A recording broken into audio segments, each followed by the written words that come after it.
ನೀವು ಎಂದಾದರೂ ಯೋಚಿಸಿದ್ದೀರಾ, ಲಂಕೆ ಸಂಪೂರ್ಣವಾಗಿ ಯುದ್ಧದ ಜ್ವಾಲೆಯಲ್ಲಿ ಹೊತ್ತಿ ಉರಿಯುತ್ತಿದ್ದಾಗ ಹನುಮಂತನನ್ನೇ ಗೊಂದಲಕ್ಕೀಡು ಮಾಡುವಂಥ ಒಂದು ರಹಸ್ಯ ರೂಪುಗೊಂಡಿತ್ತು ಎಂದು?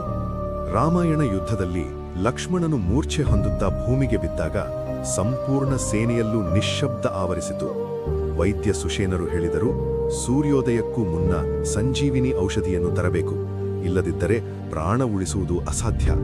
ಅప్పుడు ರಾಮನು ಹನುಮಂತನಿಗೆ ಆದೇಶಿಸಿದರು, ಹೇ ಸಂಕಟಮೋಚನ, ನೀವು ಮಾತ್ರ ಸಂಜೀವಿನಿ ತಂದುಕೊಡಬಹುದು. ಹನುಮಂತನು ದ್ರೋಣಗಿರಿ ಪರ್ವತದ ಕಡೆಗೆ ಆಕಾಶ ಮಾರ್ಗದಲ್ಲಿ ಹೊರಟರು. ಆದರೆ ರಾವಣನು ಮೌನವಾಗಿರಲಿಲ್ಲ.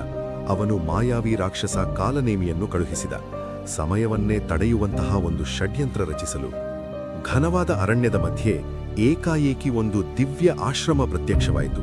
ಮಂತ್ರೋಚ್ಚಾರ, ಶಾಂತ ವಾತಾವರಣ ಮತ್ತು ಒಬ್ಬ ತಪಸ್ವಿಯ ತೇಜಸ್ವಿ ರೂಪ. ಅವನು ಬೇರೆ ಯಾರೂ ಅಲ್ಲ, ಸಾಧುವಿನ ವೇಷದಲ್ಲಿದ್ದ ಕಾಲನೇಮಿ. ಅವನು ಮಧುರವಾದ ಧ್ವನಿಯಲ್ಲಿ ಹೇಳಿದ, ಹೇ ವಾನರವೀರ, ಮೊದಲು ವಿಶ್ರಾಂತಿ ಮಾಡಿ, ಜಲಪಾನ ಮಾಡಿ, ನಂತರ ಮುಂದಕ್ಕೆ ಹೋಗಿ. ಆದರೆ ಹನುಮಂತನನ್ನು ಮೋಸಗೊಳಿಸುವುದು ಅಷ್ಟು ಸುಲಭವೇ? ಅವರು ನೀರು ತೆಗೆದುಕೊಳ್ಳಲು ಸರೋವರದ ಕಡೆಗೆ ಹೋದಾಗ ಅಕಸ್ಮಾತ್ ನೀರಿನಿಂದ ಒಂದು ಭಯಾನಕ ಮೊಸಳೆ ಹೊರಬಂತು. ಹನುಮಂತನು ಅದನ್ನು ಸಂಹರಿಸಿದ ತಕ್ಷಣ ಅದು ಒಂದು ಅಪ್ಸರೆಯಾಗಿ ರೂಪಾಂತರಗೊಂಡು ಹೇಳಿತು, ಎಚ್ಚರಿಕೆ, ಈ ಆಶ್ರಮ ಮೃಗತೃಷ್ಣೆ, ಆ ಸಾಧು ಕಾಲನೇಮಿಯೇ. ಕ್ಷಣ ಮಾತ್ರದಲ್ಲಿ ಸತ್ಯ ಸ್ಪಷ್ಟವಾಯಿತು.